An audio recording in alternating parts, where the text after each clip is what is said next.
Welcome to OAA Now, your home for Oakland Activities Association news and information. Here's your host, Sammy Taramina. Welcome to OAA Now. I'm Sammy Taramina, blog of the Dragon's Den, blog of Inside the OAA, and one of the hosts between Taramina's and Orion Neighborhood Television. I'd like to welcome our friends on Oxford Community Television and also those watching on YouTube. We got a very interesting show here today. Of course, we have some volleyball, also a lot of football to come over. Of course, we've got a lot of main stories going around. Of course, one team apparently now wants out of the league and made its intentions well known on a Saturday edition of the Detroit Free Press. And we'll also go over Week 7 and Week 7 projections and also Week 7 storylines heading into the current football season. Let's go with our main story, of course. This one here, very unique. Hazel Park wants out of the league, according to an article from Nick McCabe. It was an article that I touched up with. Of course, it kind of wasn't. It was a possibility that Hazel Park could lead the OAA, but I mean, like, because of enrollment and their football team struggling, of course, it's been well documented about Hazel Park's football team. 3-33 since 2012. They were very upset, of course, when the politics of football came out. Of course, the division alignment this year for Hazel Park, as they were in the blue with Olympia Hills, the addition of Olympia Hills, Troy, and Rochester. All of them have enrollments over 1,600 kids, whereas Hazel Park's only got 856 students. So that was the reason why Hazel Park is arguing why they want out of the division, out of the league, is because of those reasons.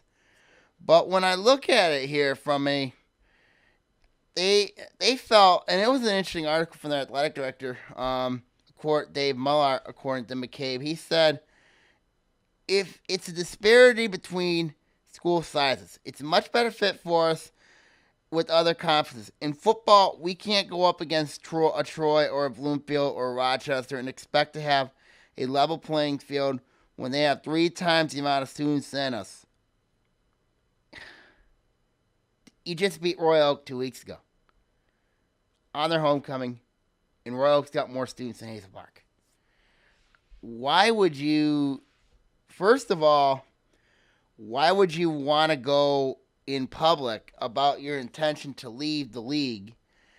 And second of all, why would you basically, first of all, why would they decide to put it out on in the public? You know, and it's not, I mean, like, it's kind of not I'm not being a selfish guy here, but I just think that, you know, Hazel Park could have did this a little bit better with what they've done. When you look at Hazel Park, they're the second smallest school in the OA behind Ferndale. Of course, Ferndale has the lowest amount of kids in their program. But it's interesting because Ferndale has a co-op program right now, whereas Hazel Park does not. So it just kind of, and I can understand their argument with the disparity. I don't think Bloomfield Hills should be up in the blue division. Should be down there in the blue division. I think they should have been in the white division. But I also thought that, you know, Troy and Rochester, with how they've struggled in the past 5-6 years, how they've really been on a downward trend lately, have really not been really good teams. But they needed an opportunity to go down in the division and have a chance to at least compete. And right now, both those teams are, you know, if you look at the record between Troy and Rochester combined, they're 5-7. You know, Troy sits 2-4, Rochester sits 2-3. You know, Hazel Park, they sit at 2-4 right now. And, you know, and when you look at, I think, you know, It's kind of an odd thing, especially when Hazel Park got a huge win at Royal Oak 2 weeks ago. It surprises me that they're still up in arms over the league alignment and all that, even though they got that big win at Royal Oak. I mean, you look at Ferndale. Ferndale doesn't complain about the enrollment and their size, about their size. They're used to it. But Ferndale was competitive. They were Olympia Hills' toughest challenger this year, so far. I mean, they played the Blackhawks very tough over there, only losing 23-20 3 weeks ago. I mean, when you look at Hazel Park and they're 3-33 since 2012. We can understand that, but there's been other sports where they've been competitive. Especially when you look at them this year. Boys basketball, most notably, I think they're going to be a very good team this year. Of course, led by Cara Bow. And then, of course, you have wrestling. Of course, they were down in the blue last year, but they were up in the white a couple years ago and were competing against teams like Southfield, West Bloomfield, Troy, Avondale, and Lake Orion. And they did very well in that. And then you look at the boys basketball team over there. As mentioned, Hazel Park still has to play Clarkston, North Farmington, and Toledo Scott. They're playing basketball powerhouses this year. And, Malott says he's not discouraging other programs from being competitive, but they're trying to look for other options. And you look at it right now, I think, this is clearly a football decision. And that Hazel Park is the reason why he's looking at other options is because Hazel Park football is 3-33 since 2012. 3-33. Now, I know there's been a couple conferences interested in Hazel Park. Of course, we know about the Macomb Area Conference. And that division, that league is very, very complex. It's an interesting league. But I think there's more travel required if you're going out there in the Macomb Area Conference. Now, I know Hazel Park's got some rivals in Clawson, Madison Heights, Madison, and Lampere. And they're in the MAC. But, their arch rival, Ferndale, is in the OAA. So, and they got some rivalries with OAA schools like Royal Oak and you look at the Vikings. Yeah, they're a small school, but they but at the end of the day, he said he was open. He also did say that he was open to staying in the league, but other conferences have contacted about joining their conference. So this is an interesting situation how Hazel Park plays with this. And I think that this is clearly a football-related move that they're doing. And, with Hazel Park, they struggled as a school district. I remember they had an $11 million school budget deficit in their schools. They've managed to cut down. They've had a new football facility open up. And, UAD Jesuit, they play their games also at Hazel Park as well. And, they've just renovated that place, and for Hazel Park to say goodbye to the league, possibly say goodbye to the league, it's a tough go. It's a tough circumstance how they're going to address that. Now, McCabe, of course, also went to Ferndale. And there were another team that was considering leaving. But they decide they're not going to switch this year. They're checking it out, but most of the coaches, according to their athletic director, Sean Butler, said they were neutral on it. I mean, some coaches love the league, like the league. Of course, Tom Stanton coaches boys basketball for the boys team over there. I mean, Ferndale, of course, the issue for them is travel.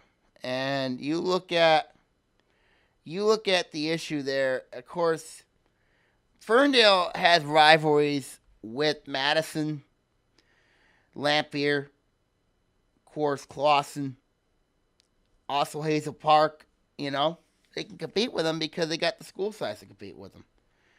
Now, when you're in the OAA and you're playing against teams like a Troy or a Rochester or a Bloomfield Hills, yeah, you're going up against school size, but, you're just only going against 35, 40 kids, you know what I mean? And that basically, and those programs have struggled. Ferndale this year has actually done a magnificent job, in what they've done with their football program. And it wouldn't surprise me if that team's a playoff team this year. They got a very favorable schedule, but their problem is travel. And you look at a lot of teams have a problem with travel, I don't think travel will haunt them this year because they're in the gold division. They're playing against they're playing a lot of their closest. They're playing against some very close schools. Of course, Berkeley's one of them. Farmington, maybe it's another one. They're playing against competition that basketball, you have an even playing field.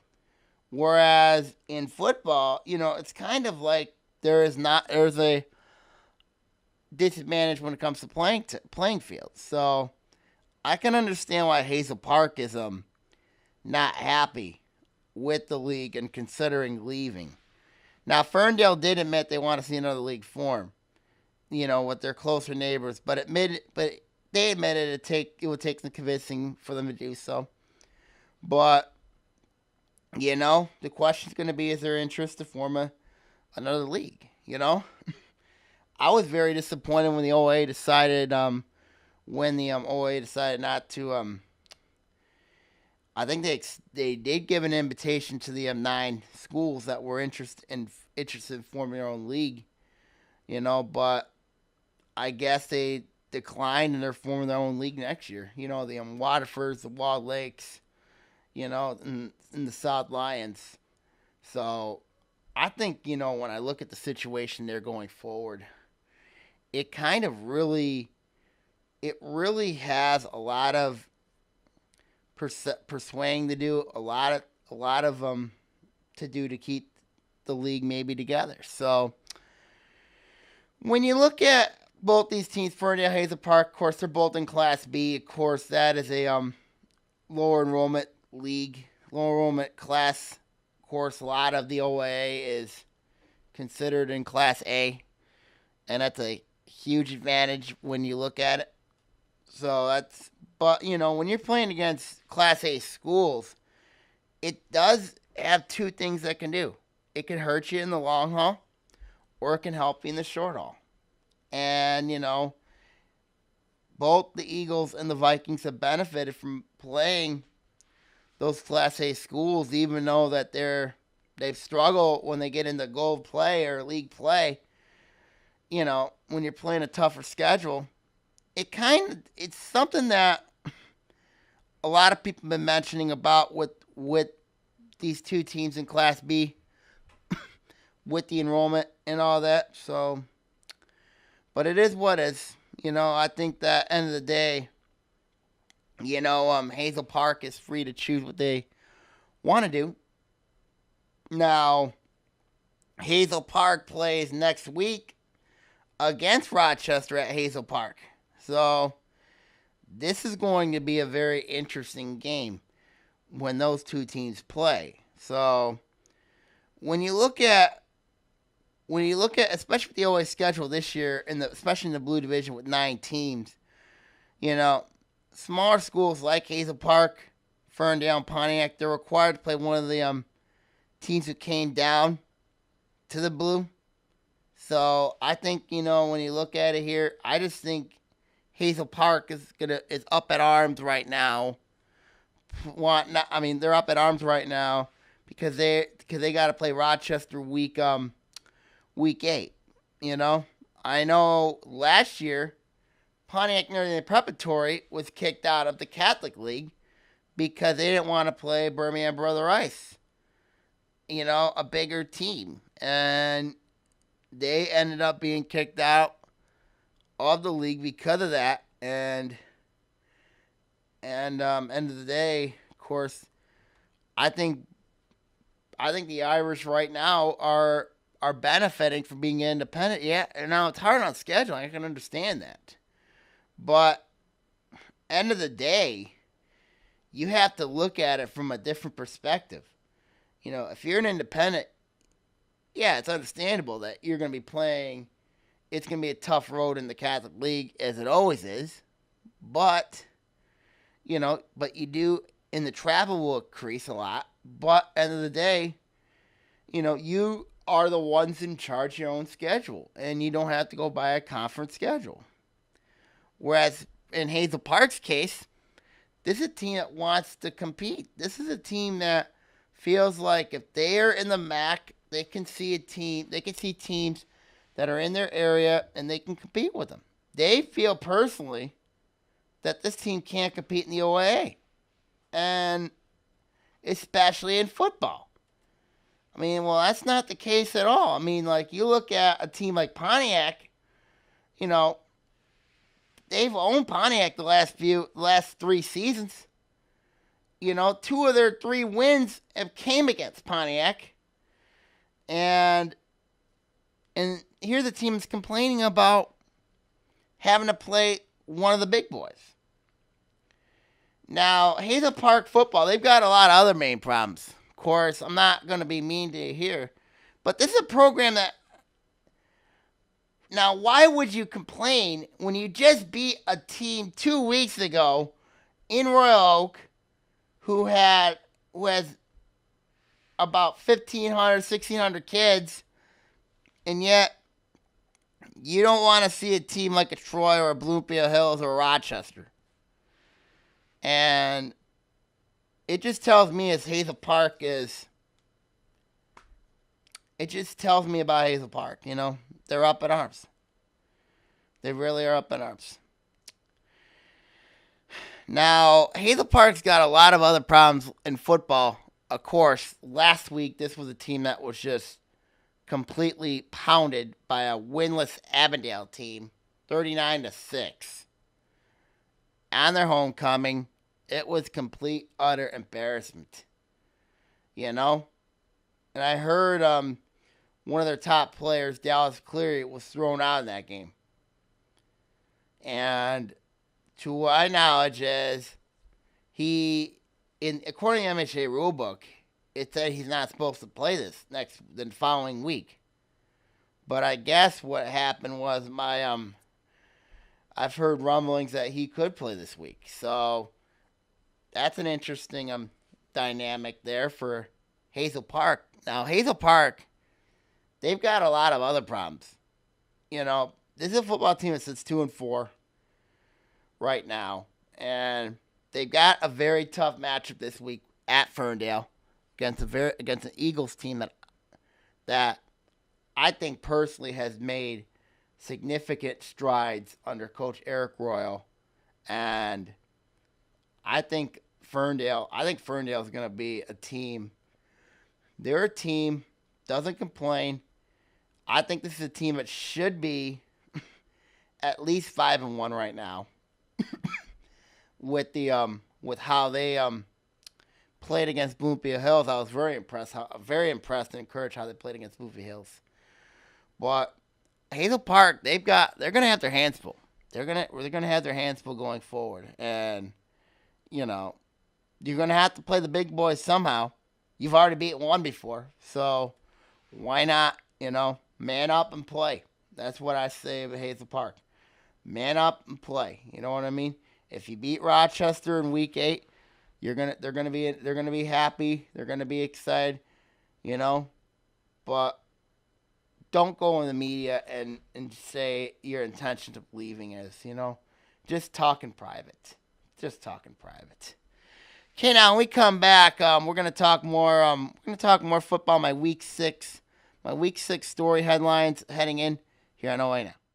Welcome back to OAA Now. I'm Sammy Termina here. Of course, a lot of headlines here around the league. Of course, the one of the most interesting ones, of course, is we got girls volleyball. Of course, I think right now the best team right now in girls volleyball, I think it's Lake Orion. The way they played, how they were resilient against Clarkston, which is absolutely unreal in that one. Of course, they moved up to fourth in the state. They moved it to fourth in the state. Clarkson sixth in the state. Stony Creek 19th in the state. Blue Bay Hills getting an honorable mention. Of course, when you look at the state of girls volleyball, of course, the red division always is the toughest league. And I think it's going to continue to be one of the toughest in the league this year. So keep an eye on that going forward here. Now back to football here, of course. When you look at my top 5 storylines, I'll probably have to say 6 storylines because there's one I didn't mention here that I think is going to get a lot of attention. As mentioned earlier, Ferndale is of course they sit a pretty good. They sit at 4-2 right now. It's another team that has a favorable schedule going forward. They got Hazel Park this week. Then you got to go to Royal Oak, and then they got to host the Thunderbirds of Dearborn. That's a Ford. No, it's a Ford 3-3. So this will be a very interesting matchup here. It's a favorable schedule for Ferndale. I liked how they won against Madison Heights. Madison, of course, it was a 21-6 score on a Saturday afternoon in Madison Heights. But you got to give the Eagles a lot of credit for going down there into a hostile environment in Madison Heights to win that game and to basically make another statement in the strides that Eric Royal's done with that team. It tells a lot about a lot of parity around the league, especially in that blue division with how Ferndale is right now. They sit second place right now in the blue division. They're better right now than Rochester and Troy right now. And that's saying a lot about this Eagle team. They're doing very well. Now they win their 2 of the next 3 games, which I think they will. This is a playoff team. And I think they could do some damage, whatever division they're in, when they get there. I like this Eagle team going forward. This is a very good Ferndale team. Very, very. They rely a lot on their offensive line and their running attack and also their special teams. I like the development of Kobe Falls, the way he's playing. He's going to be good. I think that Ferndale right now is in a very good place right now. Very good place. Another team that's interesting is Orion. When you look at the Lake Orion Dragons, nobody talked about this team heading into the season. Nobody did. And here they are. They sit 4-2 after getting 2 big road wins at Southfield Arts and Tech and Troy Athens. The Dragons got revenge after what happened last year when they lost to Troy Athens. But when you look at Lake Orion, nobody talked about this team possibly being a playoff team. Not with what happened during the offseason with Keith Fields going to Water, Vermont, and Kane Priest scoring going to Orchard Lake St. Mary's. But you look at this team, the emergence of John Marshall, your quarterback. You look at the emergence of a very good running back in Chris Wilson. And then, of course, you have other capable players like a Danny White who can do very well. And then you have two underappreciated linemen in the entire league in Nick Novak and Jeff McCarty. With the way those 2 guys are playing right now, they're doing well right now. I mean, this is a team that it is basically, if you look at a wrestling term, a heel group, And you think about, I talked about some between Terminus with Lake Orion, and I said, Anthony said to me it was very interesting. Lake Orion's playing like a team that has nothing to lose. They're just wanting to go out there, compete, and have fun. That's what football's supposed to be. You know, they're hitting, they're competing, they're gelling together. I mean, they have. If you look at this team, this is a football team that's just going through its business, and it's taking advantage, and it's doing very well right now. They're just going through quietly. Nobody's paying attention to them. Nobody in the local media have paid attention to this Dragon team. And you know, when you look at this Lake Orion team now, schedule-wise, of course, they have a very interesting schedule. They got Seaholm this week, and then they got Clarkson on their homecoming next week, and then, of course, goes out with Bloomfield Hills. You know, why not the Dragons? Why not Orion? You know? And, of course, this is a team that truly, truly loves to take up its heel. Take up, if you look in a wrestling term, the word of a heel, which means the bad guy. I think Lake Orion gels with that. I think the Dragons are gelling with that persona. You know what I mean? And that's a good thing. That is a very good thing, you know? You know, and the kids are having fun. They're having fun. And that's a good thing. That is always a good thing. Next team here mentioned is Rochester, of course. You know, Rochester took a real bad loss. They sit 3-3 right now. They took a bad loss Thursday night against Stony Creek, 28-21. That was rough. That was rough. I had a lot of expectation for Rochester.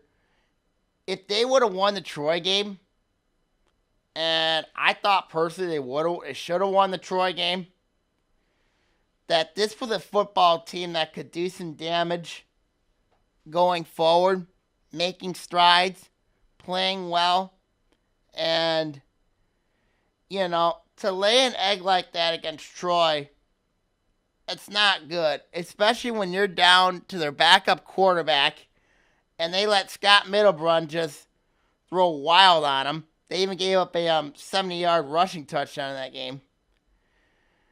And to say that this team still controls their own destiny is completely shocking to me. And it's kind of odd because this team does control their own destiny. You know, they got Royal Oak this week at Stony Creek, which, you know, I think that'll be a win. And then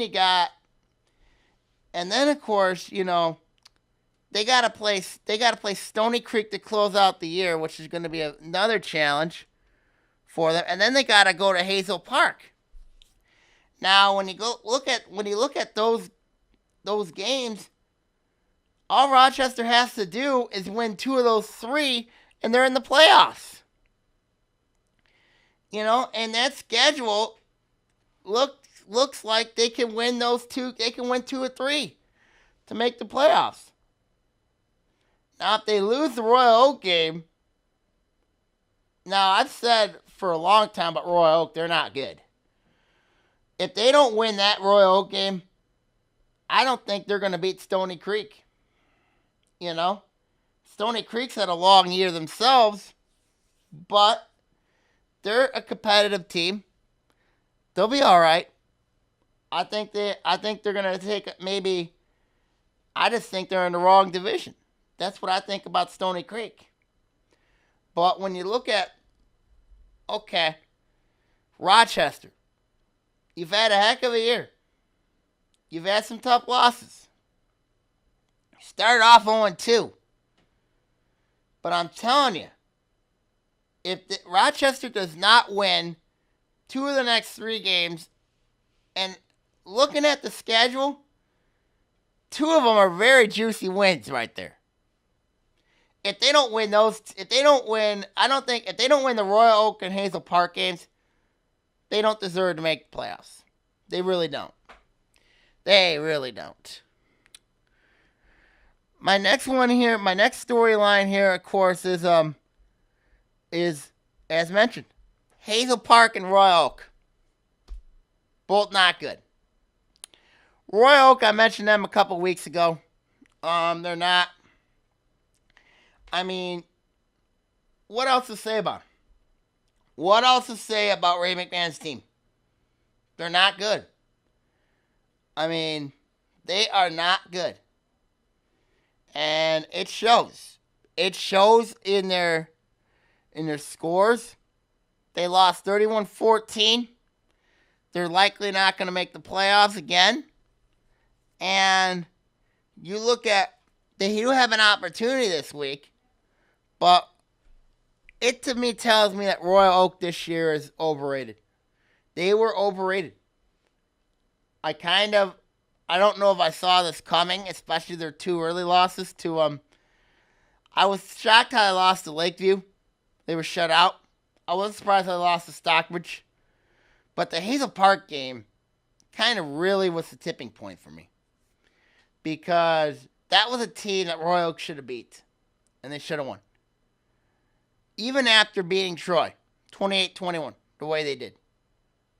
To lose to Hazel Park like that tells me that something is seriously wrong at Ravenland. It is seriously wrong at Royal Oak. Now, Hazel Park here, they were just embarrassed 39-6 last week. Kiss their playoff dreams goodbye. Kiss them goodbye. You know? Hazel Park this year was not... Hazel Park's not very good defensively. They gave up way too many points. They just gave up 39 last week. Gave up 65 week 1 to Warren Fitzgerald. 42 to Royal Oak Shrine. This team is so badly poor defensively, it's not even funny. You know? I know Kyle Riley coaches that team. But they've got to fix this defense. Defense has got to be fixed. You know? When I look at fixing a defense, you know, they got a lot of issues over there. They got to fix their defense in the worst way possible. If they can, I think they'll be all right. They'll be better going forward. They'll be better going forward. We'll see, though. We shall see. Bloomfield Hills finally gets tested this week. Finally. It's October. Happiness is October. And the Blackhawks get tested. Now, that game with Ferndale, you know, that was a 23-20 game. You kind of want to give a little pass there. But this is a month where they finally get tested. And yet, we'll see if Bloomfield Hills is really deserving to be in the playoffs. And that starts this week in Pontiac against the Irish Pontiac Notre Dame Preparatory, a team that just destroyed Berkeley 26-3 at Hurley. And then, of course, they had a tough, heartbreaking loss to Rochester, which ended up starting up Rochester's run. So this is a huge game for Bloomfield Hills. And then the next week, they got to play Berkeley. Berkeley, very veteran-heavy team. A very good team in that. And then they got to play Orion. And, you know, that's going to be a tough matchup. We'll see how good Bloomfield Hills is. We shall see how good they are. And I think it's going to be very interesting going forward with that team. Very, very interesting. We shall see what happens in that one. But this is finally a week where it's time to pad up if you're Bloomfield Hills. I've been hearing they're cocky. You know, when you're 6-0, you have a right to be cocky. But when you haven't played anybody, look at the schedule. I'm going to compare Bloomfield Hills' schedule to Oak Park's schedule. It's not even close. It's not even funny. Oak Park's, they sit 4-2 right now, and they have played a beyond of a vicious schedule than Bloomfield Hills is. Who's Bloomfield Hills played? It's been their toughest game. Ferndale? No offense to the Eagles. But look at who the Knights have had to play. Detroit Cass Tech. Rochester Adams. Groves. And now even this week they gotta play Harrison. That's vicious. That is twice as vicious as Boone Bay Hills' schedule. Boone Bay Hills is not as vicious as Oak Park's was. Oak Park's schedule is like the epitome of, oh my God! You know? When it comes to their schedule. But it gets them tougher. And you can see why in the rankings right now, why Oak Park is ranked 3rd right now and Boone Bay Hills is ranked 4th. Look at the schedule. Who they play. Another one here, of course, is Harrison and Southfield Arts and Tech. They still got tough roads to get in the playoffs. This is very interesting because when you look at that matchup, and of course Harrison sits at 3-3, Southfield Arts and Tech sits at 3-3. Both of them gotta go. Both of them have something in common. Go to Oxford. They go to Oxford. Oxford finally gets to return home. You know? But they also have Southfield Arts and Tech and Harrison coming over there. So that ought to be very interesting. And both those teams need wins in the worst way possible. When I look at Southfield Arts and Tech, I think they're going to get a pass this week with Stony Creek. I don't think they're going to have a problem with them.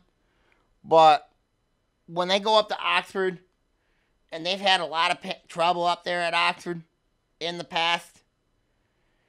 Of course, Oxford's a Pound the Rock team. Very similar. So I think it's going to be very interesting to see how that one plays out in that one for Southfield Arts and Tech when they go to Oxford. And then they got to go to Oak Park. And then they got to play Oak Park, which is going to be a very difficult game for the Warriors. So 2 of their 3 games are going to be very difficult games for them in that stretch. And then Harrison, of course, they got Oak Park this week.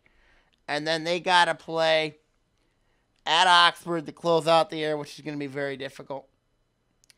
It'll be very difficult for both these teams if they want to make claims to the playoff spot right now. If there's a team right now that I think's got a great shot, maybe finishing at 5-4 right now, I would have to say right now it'd be Harrison, because Southfield Arts and Tech schedule, I mean, it's possible both these teams could finish year 4-5, and that is a tough circumstance right there for both these teams. These proud teams that had a lot of expectations coming into the year.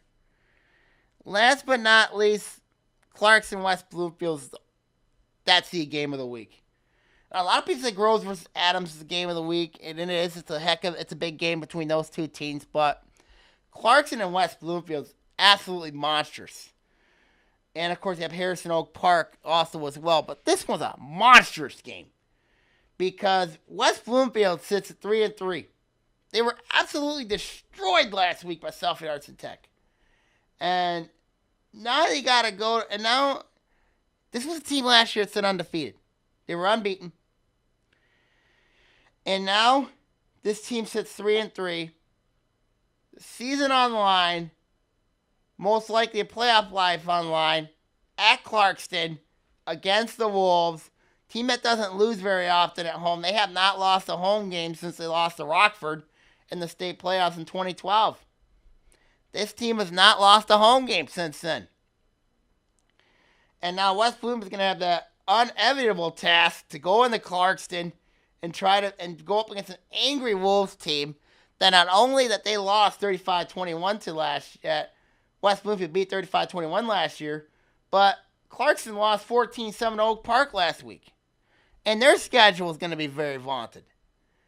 Because they got to play, Clarkson's got to play this game this week, Orion next week, and Adams the following week. That's vicious. That is tough. And Kurt Richardson put his team on notice, saying it's time to get ready. It's time to play. Let's go. It's time to play. It's time to play. And I think for Clarkston, now is that time. So, we'll see what happens. When we come back, we'll preview the Week 7 games this week here on OAA Now. Welcome back to OAA Now. I'm Sammy Termina here. Of course, a lot of interesting games coming out this week for Week 7. Of course, a lot of things have been a lot of drama. I mean, like this could be a very interesting week. Of course, coming up for the league, it's a big week for the league as well. So let's go to the games first. Of course, let's go to our first game. It's Royal Oak against Rochester. That will take place at Stony Creek. When you look at the Ravens, though, this has been far beyond of a disappointment for Royal Oak this year. It's a 2-4, been my major disappointment. But they do have an opportunity to ruin Rochester's playoff dreams this week. If they can somehow go up to Stony Creek and beat Rochester. Now, Rochester's going to be a very angry team after what happened to them last week against Troy. And also to add the fact that Troy's had an extra day to prepare for Royal Oak. I just think in the day, when you look at it here, I just think that Rochester's on a mission. Royal Oak's got nothing to lose. But end of the day, I just think that Rochester has enough experience on their side. Senior heavy team. They got a very good nucleus, and I think Rochester will win this game. I think they're going to win it in flying colors by blowing out Royal Oak. It wouldn't surprise me if this is a 3-touchdown game going forward. It really wouldn't surprise me if Rochester just completely embarrasses Royal Oak in front of a global scale in this one. Next, we go to Pontiac, of course. It's a rivalry game between Avondale and Pontiac, of course. I'm real happy for Ed Kuche. I'm real happy for him. Two heartbreaking losses. One to Rochester, which I think was absolutely heartbreaking. And the other one was the New Boston Huron. They've managed to get their first win of the season, which was huge for Ed Kuche. Everything looked well to perfection last week against Hazel Park when Avondale just went down there and just completely made Hazel Park look like fools on their homecoming, 39-6. Now, I also heard that game the referees were not great against Hazel Park. I know Dallas Cleary got thrown out in that game. And when you look at that matchup with Avondale, I just think that this is a team that really has a they're gonna try to get better. They really got nothing to lose in this one.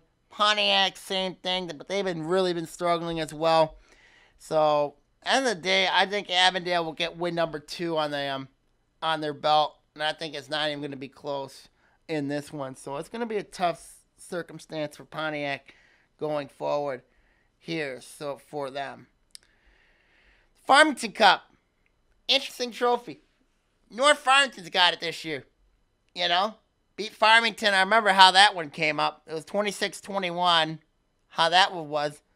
Farmington blew a 2-touchdown lead in that game last year. 2 touchdowns. And they let North Farmington win. Now, a lot of that was thanks to the Chokian brothers. But now they're no longer there. But anything could happen in this rivalry. Anything could happen in this rivalry. Both teams are awful defensively. Both teams are awful offensively. So, this is really the only one true game that both these teams have a shot of winning. Whoever loses. Now, Farmington's got one win, and I mean one win, because their forfeit win over Wall Lake Western. But when both teams give a ton of points and can't score, then you got problems. Now, Farmington, they got better talent than North Farmington, but we said that about them last year, and look what happened to them. North Farmington last year should have got in the playoffs over Farmington because they beat them last year. Playoff points, end up giving Farmington the trip to the playoffs. In this one here for the Farmington Cup, I'm going to say North Farmington regains the cup because I think at the end of the day, I think that North Farmington's a team that really has to I think North Farmington, I'm not sold on John Bechtel's team. I think North Farmington, though, has got more of a stable program than Farmington does right now. But Farmington, of course, led by Zach Purry, has got, I think right now, the best running back in this game. And I think he's trying to take over this game.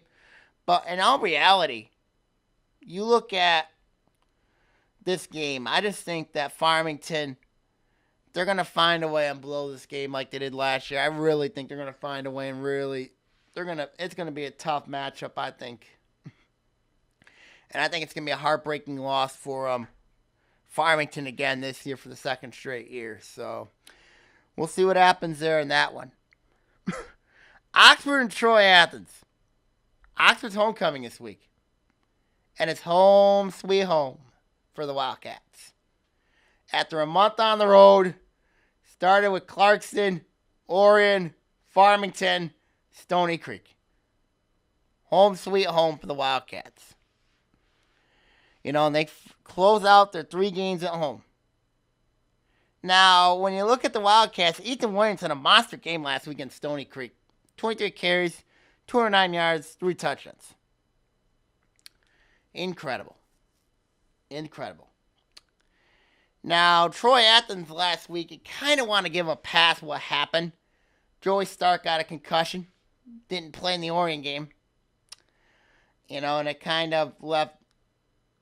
And, of course, Troy Athens played their backup quarterback in that game. He ended up getting hurt in that game against the Dragons. Then the third-string quarterback got hurt. So, in all reality, I expect Joey Stark to play in this game for Coach Josh Hapner's team. Now, Troy Athens is a big offensive line. They'll get a push in this game. There's no doubt. They will get a push. But end of the day, I think the Ethan Williams show continues on Oxford's homecoming. And it'll be a happy homecoming for the Wildcats and for Coach Bud Riley as Oxford tries to make their improbable playoff run here. Now, they got 2 very tough games this next week and the following week with Southfield Arts and Tech and Harrison coming into Oxford. But I think Oxford's gonna probably. It wouldn't. Oxford probably, and Oxford's motivated after what happened last year, when they lost to Troy Athens on their home field, and it was pretty bad. Troy Athens much different team though, and they were in years past. So I'm going with Oxford in this one. I think Oxford's heading to 4-3. So we'll see what happens with them. But I think Oxford's heading to 4-3. Southfield Arts and Tech taking on Stony Creek. Warriors took my statements to heart, and also they were emotionally motivated. Of course, the Kara Allen funeral was on Friday. Of course, and then they got a huge 33-14 win at West Bloomfield, keeping their playoff hopes alive. Now, this is interesting because Southfield Arts and Tech, I don't think you're going to have a problem this week with Stony Creek, but you never know. Stony Creek's got an experienced quarterback in Frank Potesma. But I just think, with the schedule and for the Warriors still having the win out, they need this game badly, especially when you have to go to Oxford next week and then you have to go to Oak Park and then you host Oak Park the following week. It could be a very tough chore, I think, for the Warriors. But if there's a team I think I can do it, I think it's Southfield Arts and Tech. And I don't think they're going to have a problem with the Cougars. But I think Stony Creek will give them a game, maybe for a quarter, maybe even a half. And I just think that Southfield Arts and Tech's going to pull away and win this one pretty convincingly. Berkeley and Troy. A lot of storylines here in this one. Dominic Morelli comes back to play his former team. Morelli, of course, a running back, defensive back, played basketball. Troy has not won a game at home since 2013. Man, it's a long time when they beat Lathrop 27-0. Troy's been struggling, finding an identity. We know about their quarterback, Will Johansson. Got hurt. Scott Mitterman has been forced to play quarterback. He's played running back. They sent a huge statement against Rochester. Beat them 28-21. Berkeley. Not afraid to play the big schools. You know. They snapped a 2-game streak by beating Pontiac. You know. But it's Troy's homecoming too. So I expect Morelli to have a big game here against the Colts. A lot of my colleagues and myself are split in this game. I've got Berkeley winning this because I think Morelli's going to have a huge game. You know, I think Troy's going to do well covering Morelli. But no, Troy's going to do well covering Bridgewater on the outside, but I don't think they're going to be able to stop Morelli in the running attack. So I like the Bears in this one. But it also wouldn't surprise me if Troy pulls off the upset. If that happens, that's going to be damaging for Berkeley in that stretch. So we'll see what happens in that one. Lake Orion and Seaholm. Why would you book the Dragons on your homecoming? Troy Athens, of course, found that out the hard way against this team last week. They did return 6 guys in a 41-14 drubbing of North Farmington. But Orion has not seen a team run a pistol veer offense. I mentioned what a pistol veer offense is on between Terminus. Of course, it's very similar to what Adams runs, the veer option offense, except they run it out of a pistol formation. So this will be very interesting right there. And it's Seaholm's homecoming this week. I don't know if you want to play Orion the way they're playing right now. They're playing with the mission right now. The Dragons are a team that's playing with the mission right now. And, you know, the playing of that, it's kind of have that wrestling mentality of like the baby face against the heels. And Seaholm's playing the role of the baby face, whereas Lake Orion's playing the role of the heels. You know, it's interesting. I look at this game from a wrestling term standpoint. And I'm going to go with the heels here in this one. Because when you look at it here, yes, the face will always find a way to win. Just not this week. And I think Lake Orion will get their second homecoming win on the season. And I think it's going to be... And I know Seaholm's treating this game like the Birmingham Brother Ice. But I just don't think Seaholm up front matches up very well with the Dragons. Now, I expect Seaholm to score some points in this game. But I just don't think the Maples defense will be able to stop the Dragons in this game. So we'll see what happens there. Especially with the last 3 weeks how Orion's been playing. West Bloomfield and Clarkston. West Bloomfield needs to win this game badly. But so does Clarkston. This is going to be a heck of a game. This will be a very close game. I mean, when you look at what happened here, West Bloomfield having to go into Clarkston to play the Wolves. A lot of people say it's going to be too much for him. A lot of people are saying, well, this is a team that really, you know, they're technically a 4-2 team, you know, but they had to forfeit their game with Groves. So this is going to be a very tough game, I think, for West Bloomfield against Clarkston. Now, Clarkston had some trouble last week against Oak Park. They couldn't score against the Knights. Now, Clarkston, you know, they've got to find a passing game in this game. They got to, if they have any chance of beating West Bloomfield. Now, I think this is going to be a heck of a game. It's going to be a close game here. A lot of my colleagues are picking Clarkston close. But I'm going to take the latter. I'm going to take the upset. I got West Bloomfield in this one. Because when you look at this game, West Bloomfield needs this game a lot more than Clarkston. even though Clarkson's got a very tough schedule themselves. They got to play Orion and they got to play Adams. But for West Bloomfield, this game is now or never because they got a favorable schedule to close out the year when you have to play Stony Creek and Farmington. If they don't get this game, they will not make the playoffs. So, West Bloomfield, very desperate, need this game in the worst way possible. I've got West Bloomfield big upset. Next is Ferndale Hazel Park. Mentioned earlier, I like Ferndale. I like the Eagles team. Hazel Park, not so much. This one here, Ferndale, I think Ferndale's going to send another statement by beating Hazel Park. I think maybe worse than 2 touchdowns. But a lot of people say it's going to be close. But I like Ferndale in this game because of the experience and because especially with what's going on with the Hazel Park situation regards to the OAA. So I like Ferndale in this matchup. Bloomfield Hills and Pontiac Notre Dame Preparatory. This is one of the first of the 3-game stretch in October. We'll see how Bloomfield does.